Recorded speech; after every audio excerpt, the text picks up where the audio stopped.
The ground shook violently beneath Alex Mercer's feet as another of the beasts crashed through the forest line, its massive jaws snapping air mere inches from his face.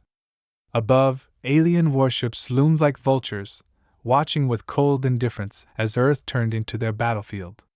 Pushed to the brink, humanity's final stand wasn't just about survival, it was about turning the enemy's weapons against them.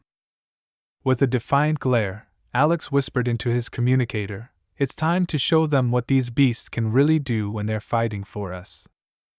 The morning had started as any other, with the city pulsing to the rhythm of commutes and coffee runs. However, the day's normalcy fractured when the sky darkened not with clouds, but under the ominous shadows of alien warships. Suddenly, the air thrummed with the shrieks of descending creatures, titanic beasts that plummeted to Earth, their landings shattering concrete and crushing vehicles beneath their massive forms. On the edge of the forest that bordered his wildlife sanctuary, Alex Mercer stood, a mix of awe and horror etched across his features. A towering beast, its scales shimmering as if to deflect bullets, burst through the treeline, its eyes alight with a feral, unnatural intelligence. "Alex, what are we going to do?"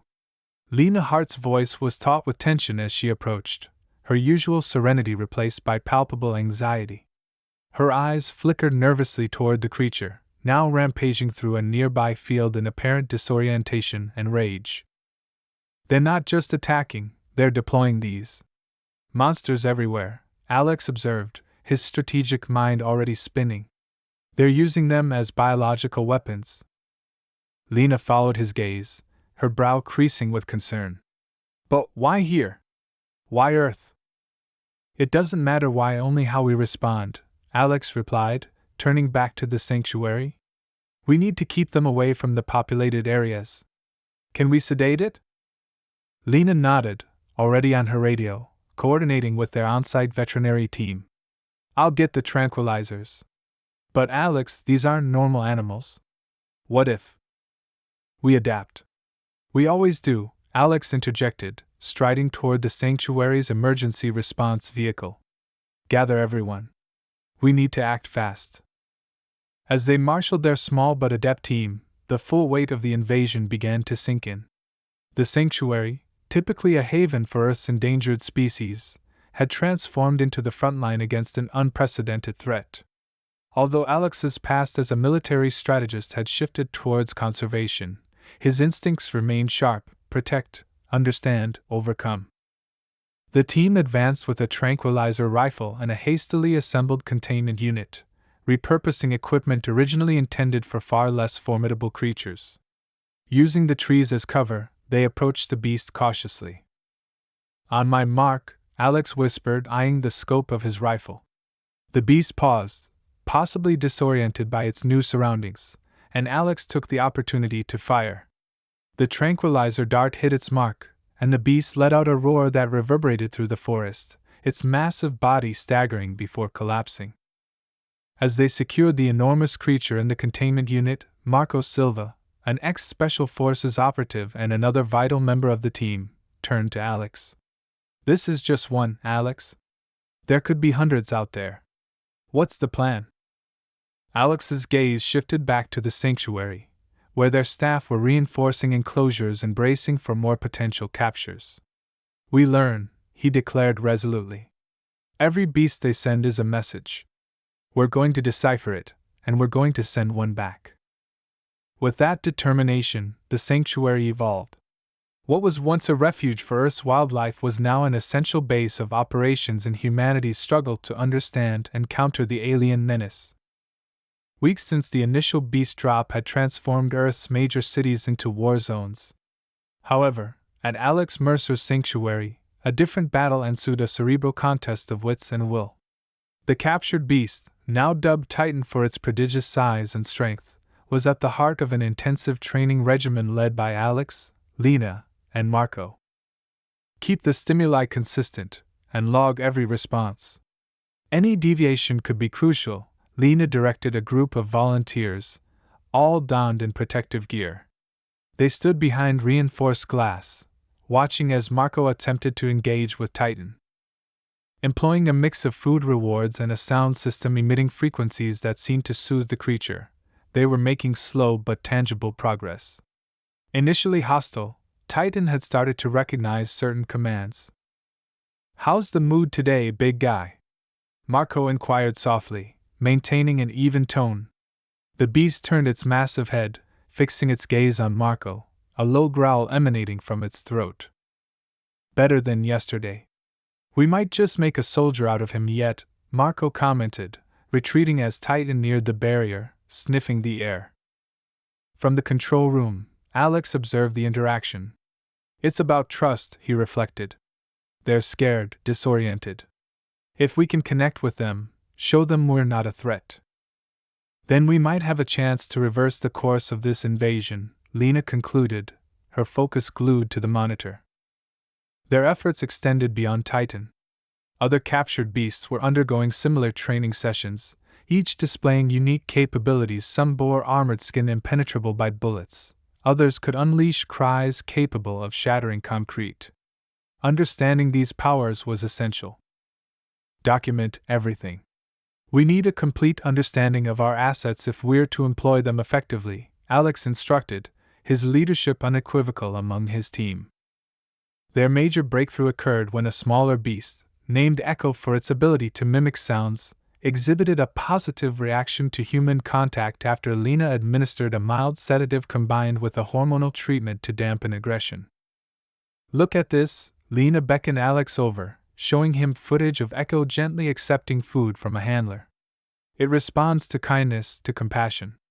They aren't merely weapons, they're sentient beings." This revelation was momentous. The team began to perceive the beasts not just as martial instruments, but as potential allies. As their insights deepened, so did their approach, transitioning from mere containment to forming bonds. Outside the fortified confines of the sanctuary, the broader world was starting to take note.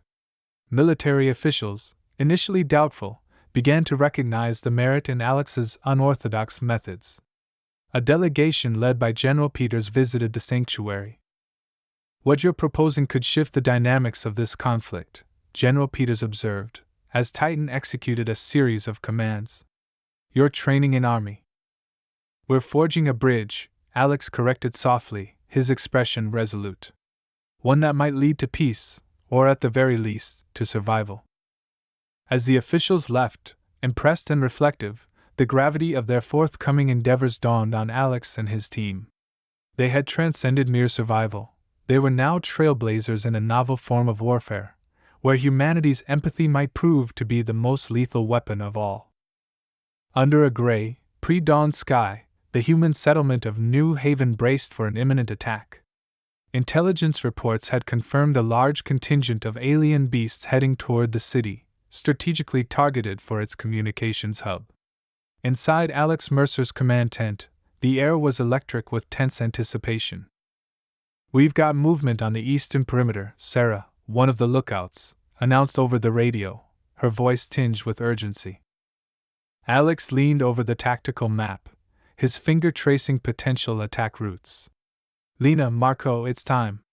Deploy the brigade. Let's see what our new allies can do." Outside, the earth trembled under the weight of the trained beasts, collectively known as the Earth Guard Brigade. Leading the charge was Titan, his formidable presence emblematic of the humans' newfound might. Beside him were Echo and several others, each showcasing unique skills refined under human tutelage. As the alien beasts loomed on the horizon, a confrontation seemed inevitable. The Earth Guard Brigade positioned themselves between the invaders and the city, their stances defensive yet resolute. "Remember, non-lethal force where possible," Alex instructed his team via their earpieces. "Show them we control the field." The ensuing clash was fierce. Titan issued a roar that resonated through the air, causing several of the invading beasts to falter. Seizing the moment, Echo replicated the roar, enhancing its impact. The invaders, unaccustomed to encountering organized resistance from their kin, began to waver. From his vantage point atop a nearby ridge, Marco directed the brigade. "Left flank, push forward. Echo, keep them disoriented." The battle surged with chaos, each side probing the other's strengths and vulnerabilities. Yet, the Earthguard Brigade, fueled by their bonds with their human handlers and their rigorous training, gradually shifted the momentum in their favor. Observing from the sidelines, Lena, with her medical team ready, felt a surge of anxiety as the beasts she had nurtured now fought to defend their new home. When a young beast named Swift sustained injuries, she dashed forward, administering treatment amidst the chaos. "Stay with me, Swift," she implored, her voice a calm beacon in the storm. As the skirmish extended, the alien forces recognized they were not just outmatched but outmaneuvered. The human strategy of employing retrained beasts had blindsided them. Gradually, the invaders began to withdraw, their ranks thinning under the brigade's unyielding assault. Back at the command center, Alex greeted the news of their triumph with both relief and pride. "Good work, everyone. Prepare for debriefing and recovery operations. We must be vigilant for the next move." That evening, as the city rejoiced in its preservation, Alex and his team convened to contemplate their victory. "Today, we did more than protect New Haven," he declared to his fatigued yet jubilant team. "We sent a resolute message to every invader out there. This planet is not theirs for the taking." The success at New Haven signaled a pivotal shift. Tales of the battle spread, kindling hope and resolve in other human enclaves worldwide. The Earthguard Brigade had not only safeguarded a city but had redefined the terms of engagement.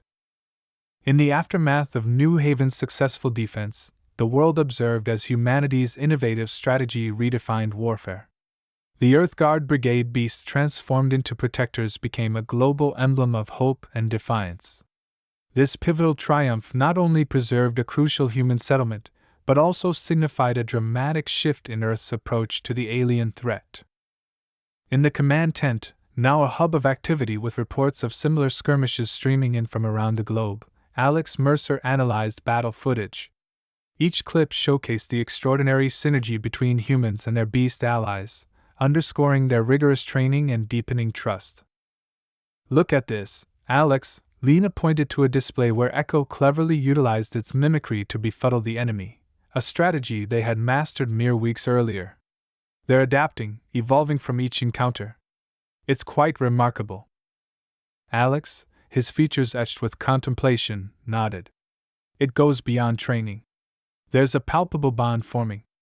It's as though they comprehend the gravity of what's at stake." Their discussion was briefly interrupted by Marco, who entered the tent briskly. "Requests are flooding in from other settlements. They're eager to learn how we've managed to turn the tide." "It's time to share our insights," Alex resolved. "Draft a training protocol. We'll assemble manuals, videos, anything to aid others in replicating our achievements." As they organized the distribution of their tactics, word of their victory reached the upper echelons of global defense. A summit was promptly arranged, drawing military leaders, governmental representatives, and envoys from the alien factions responsible for the initial beast deployment. Held in a heavily secured venue, under the vigilant watch of both human and alien security, Alex and his team elucidated the training methods that had converted lethal beasts into guardians of Earth. General Peters, commander of Earth's United Defense, addressed the assembly. "The cooperation and comprehension exhibited here are unparalleled. Captain Mercer and his team have not only safeguarded countless lives but have also pioneered a new defensive paradigm for our planet." The alien representatives, initially reticent, showed signs of admiration. A diplomat from the Solari Confederation acknowledged, "We underestimated humanity's determination and resourcefulness. Clearly, there is much we can learn from you." The summit concluded with a consensus to initiate a ceasefire. The success of the Earthguard Brigade had secured Earth a position of respect at the Interstellar Council, not as subjugates but as peers. Discussions about joint training initiatives and potential alliances began to take shape. Back at the sanctuary, now designated as the official training base for the Earthguard Brigade, Alex watched as a fresh wave of recruits, both human and beast, arrived, eager to train and serve. The atmosphere was charged with a dynamic blend of anticipation and resolve as they readied for what lay ahead. Lena joined Alex, her expression tinged with a soft smile. You know, when we started this, I wasn't certain we'd see it through. Gazing across the training grounds, where humans and beasts collaborated seamlessly, Alex responded, Either did I, Lena. But sometimes, the strongest defense is a united purpose. Now, we're not merely surviving, we're leading. The morning sun cast a warm glow over the newly expanded training grounds of the Earthguard Academy, which had evolved from Alex Mercer's wildlife sanctuary. Now, it pulsed with the vibrant energy of a key global initiative. Trainers and recruits, both human and beast, intermingled in what had blossomed into a pioneering hub for interspecies military cooperation. Alex stood overlooking the fields, where humans and their once feral allies practiced the maneuvers that had defended New Haven. Beside him, Lena adjusted her binoculars, observing a young trainer working intimately with a creature known for its sonic capabilities. It's incredible, isn't it? Lena remarked, handing the binoculars to Alex. From adversaries to allies. Who would have imagined? Alex smiled, watching as the creature heeded the trainer's commands with unexpected gentleness. It was a gamble, indeed. But necessity often drives innovation, and in our case, empathy proved to be our most potent weapon. Their discussion was momentarily interrupted by Marco, who approached briskly, a tablet in his grasp. Alex, Lena, you need to see this, he said, his tone a blend of urgency and exhilaration. What's happening? Alex inquired, taking the tablet.